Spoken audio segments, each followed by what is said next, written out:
Buongiorno e benvenuti nella mia cucina. Pochi giorni fa abbiamo fatto la ricetta degli gnocchi alla romana, però erano gli gnocchi comprati, no? Era Quelli, una ricetta furba, diciamo. esatto, quelli già pronti che avevamo trovato. Quest'oggi vi faccio proprio come si fanno gli gnocchi alla romana, ovviamente senza il condimento finale, che poi quello è sempre burro e parmigiano. Allora, andiamo. Però voi intanto iscrivetevi al canale, Giusto, giusto, giusto. condividete il video e poi nei commenti scrivetemi per favore la città da dove ci state guardando. Che noi siamo curiosi. Allora, andiamo subito ad iniziare con gli ingredienti. Abbiamo qua un litro di latte, 250 grammi di semolino, 70 grammi di parmigiano reggiano o grana padano, vedete voi, insomma, quello che vi piace di più, 50 grammi di burro, io ho messo quello a basso contenuto di colesterolo, 2 uova, sale QB, dipende da quanto vi piace saporito oppure no, e noce moscata. Questo è una dose per circa 5 persone, dipende da quanto mangiano le vostre persone, ok? Ovviamente vi serviranno un foglio di carta da forno e una pentolina a bordo alto, possibilmente antiaderente, e una frusta di plastica se non fate rumore o grattate, eccetera, eccetera. Allora, andiamo subito ad iniziare. Mettiamo, l'ho detto, 2 uova? Non me lo ricordo. Comunque 2 uova. Comunque 2 uova medie. Allora, mettiamo il latte, il litro di latte nella pentola e andiamo a far prendere quasi il bollore. Dopodiché ci vediamo sui fornelli.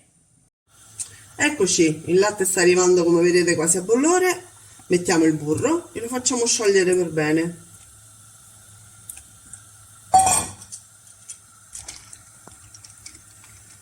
Ci vorranno pochi secondi, penso un minuto al massimo. Come vedete già si sta sciogliendo.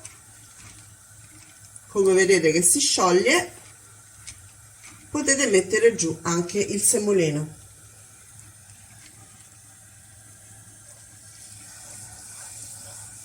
Come fate con la polenta, un pochino alla volta, non tutti insieme, potrebbe fare i grumi.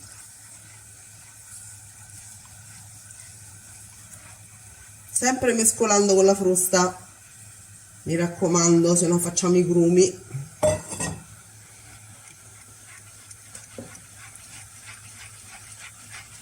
Vedete, si addensa immediatamente. Lo facciamo cuocere un po', nel frattempo mettiamo anche il sale, dipende, ripeto, quanto vi piace salato, quanto vi piace dolce, non lo so. Io ci ho messo un cucchiaino raso di sale. Deve avere una bella consistenza soda, dopodiché non appena comincia a fare, ecco, le bollicine, è quasi pronto. Possiamo togliere la frusta e usare una leccarda. Ecco qui. Per evitare che si attacchi alle pareti. La consistenza è perfetta. Adesso lo togliamo dal fuoco e andiamo ad aggiungere tutti gli altri ingredienti. Eccoci sul piano di lavoro. Allora, prima che raffreddi, perché insomma dobbiamo fare un altro procedimento per farlo raffreddare, andiamo a mettere il parmigiano o grana padano che vi dicevo prima, così, e andiamo ad incorporarlo per bene.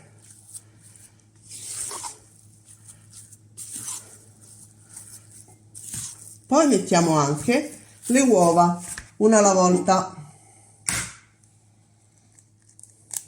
Magari apritele prima, non fate come me, perché capita che a volte vanno le buccette in mezzo e non è proprio il caso, insomma, ok?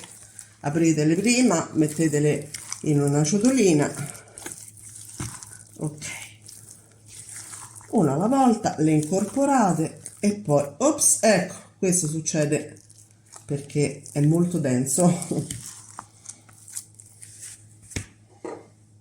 e mettiamo l'altro. Piano piano, ecco qui.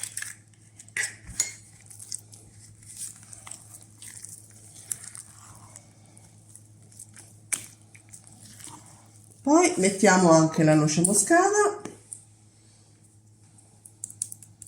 un bel po', perlomeno a noi piace molto. Voi vedete, insomma, se non vi piace potete anche non metterla, diciamo mezzo cucchiaino. Mescolo il tutto e ci vediamo tra un attimo. Allora, abbiamo messo su un foglio di carta da forno il nostro semolino. A questo punto cosa dobbiamo fare? Togliere questa. Andiamo ad arrotolare. Dipende quanto li volete grandi i vostri gnocchi, quindi vi dovete un attimino regolare per la lunghezza del vostro salamino, ok? Quindi se li volete grandi, allora va bene già così, che sarà circa 40 centimetri. Se no, dato che a noi piacciono più piccoli, allungate il vostro salamino, lo fate più fino e quindi di conseguenza anche gli gnocchi verranno di diametro inferiore. Cercate di fare in modo che venga tutto piuttosto omogeneo, cioè paro, nel senso stessa quantità, ecco, non mi veniva il termine. In questo modo. E adesso andiamo ad arrotolare.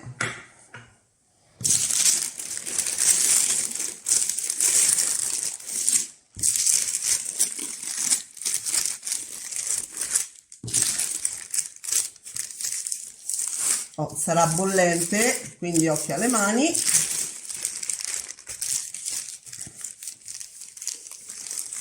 C'è chi, per evitare questo, fa una stesa del semolino e poi con un coppapasta fa i cerchietti, ma in quel modo però, ragazzi, ne buttate una marea, perché tutti i ritaglietti che non sono tondi poi vengono comunque eliminati.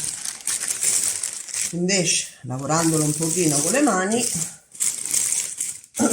eccolo qua, o ne fate due addirittura, non so, se dipende dalla grandezza del vostro frigo. Noi abbiamo il frigo naturale, basta metterlo in finestra, ricoperto da un bel canovaccio, e non abbiamo nessun tipo di problema per la grandezza del frigo, giusto amore? Giustissimo. Allora, lo faccio per bene e ci rivediamo tra un attimo. Eccolo qui, vedete? Piano piano, affinandolo, si arriva al diametro desiderato. A questo punto lo arrotoliamo, bello stretto, in questo modo. Lo lasciamo un pochino così a temperatura ambiente, diciamo fino a che non diventa praticamente freddo, cioè tiepido tiepido, e poi io personalmente lo arrotolo con un canovaccio e lo metto in finestra. Voi potete, come vi ho detto prima, farne 2, 3, insomma, e metterli nel frigo una volta raffreddati, se no rovinate il frigo. Ci rivediamo dopo quando si è raffreddato del tutto. Eccoli qua, li abbiamo tagliati a un'altezza circa di 1,5 cm, 2, perché non è che sono proprio precisi. Io li ho fatti ovali, però se voi volete potete farli anche tondi, magari li potete fare anche più grandi oppure più piccini. Questa è una cosa che deciderete voi. I gnocchi alla romana in realtà sono tondi, ok? Allora adesso li vado a condire con circa 50 grammi di burro a basso contenuto di colesterolo e 100 grammi di parmigiano, mettendo qualche fiocchetto qua e là. Vanno in forno?